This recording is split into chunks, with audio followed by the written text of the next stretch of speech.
Planning a trip to London and don't know quite where to stay? Well, honestly, I don't blame you. London is a massive metropolis. It's actually twice the size of New York City. And picking the wrong base can mean spending a whole vacation stuck on the tube. Are you going to London for iconic sightseeing, wild nightlife, West End theaters, or are you more for the museums and chill vibes? Picking the right hotel in the right neighborhood is literally the difference between an average vacation and an iconic experience. Hi, I'm Yolo with On the Go with Yolo. Today, I'm breaking down the absolute best neighborhoods for first-time visitors to London in 2026. Forget the generic hotel list. We're figuring out how you want your narrative to play out. Let's dive in. Covent Garden and Soho is where you'll find your street performers in the piazza, the neon lights of Piccadilly Circus, and amazing pubs and dining. It's also high energy, walkable, and the heart of the West End. If you're obsessed with theater shows, world-class dining, and being within walking distance of literally everything, this is the area for you. There are some cons to staying in this area. The noise factor. Soho is the nightlife capital. If your hotel isn't top tier with triple glazed windows, you will hear revelers and delivery trucks at 3 a.m. It's also pricey, so that's something to consider. You're paying a massive premium for the location. Space is tight, so expect micro rooms unless you're dropping some serious cash. Also going to be your tourist trap area. It's incredibly crowded. Sometimes just walking to the tube station feels like navigating a mosh pit, especially at Piccadilly Circus. Next up is the neighborhood of Westminster. This area is for travelers who are here for the history. It is the royal and political heart of the UK. You can walk to the London Eye, the Houses of Parliament, Buckingham Palace, and royal parks. The neighborhood is historic, prestigious, and surprisingly quiet at night. Some of the cons to staying in this area is during the day, it's packed with suits and tour groups. At night, it's almost eerily quiet. Once the offices close and the tourists head back to the hotels, Westminster can feel a bit dead. It lacks the cozy neighborhoods, pubs, and late night eateries you'll find elsewhere. And if you're looking for someplace cheap to eat that's not a chain after 9 p.m., good luck. It's going to be hard to do. If you're looking for the ultimate luxury experience, London has what you need in the elite neighborhood of Mayfair. If you want the pinnacle of London luxury, we're talking Michelin stars, designer stores, and the most prestigious hotels on the planet, then Mayfair is where you want to be. This is where the world's elite come to play. Staying in this neighborhood is the ultimate flex. You're steps away from Bond Street shopping and iconic spots like the Ritz and the Wolsey. The area is incredibly safe and surprisingly quiet.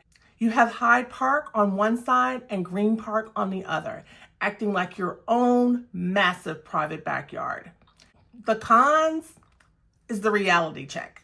The Monopoly price tag is the most expensive district in London. From the hotels to the simple cup of coffee, your budget will feel the heat here more than anywhere else. While this area is posh, it can feel a bit buttoned up. If you're looking for a young, artsy, and casual vibe, Mayfair may feel a little too formal for you, or even a bit intimidating. If you're looking for the class, culture, and classic posh London, like Bridgerton's, well, South Kensington is the vibe for you. Grand Victorian architecture, leafy streets, and some of the best museums in the world await you in this area. It's safe and provides an upscale feel, but not the Mayfair price tag.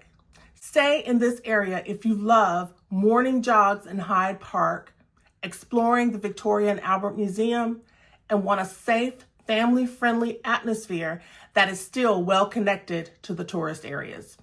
This area has its list of cons as well. Although it's more affordable than being in Mayfair, it's still a hefty price tag. It's a bit proper, hence the Bridgerton's feel, and if you're looking for edgy, underground London, you won't find it here. You can also find yourself relying on the tube a little bit more in this area to get around. The last area on our list is the cultural playground of the city that provides the best skyline view of London, South Bank.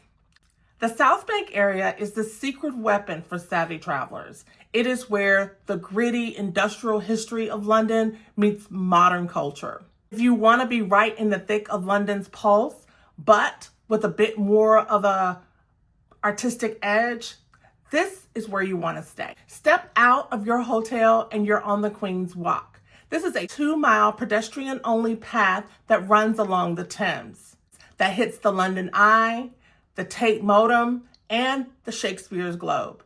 It's also just steps from Borough Market. No cars, just vibes. The main reasons that you'll want to be in this area are probably the reasons why you won't want to be in this area. It's easily accessible.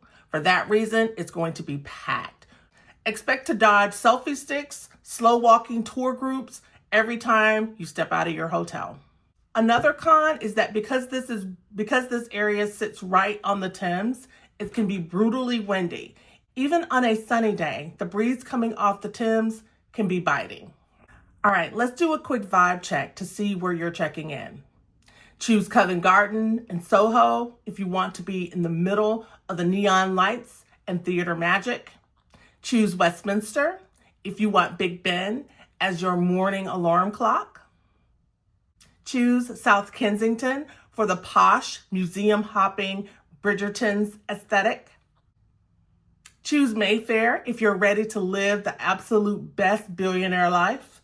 Or you can choose South Bank if you want the best views, the best food, and iconic river walks in the city.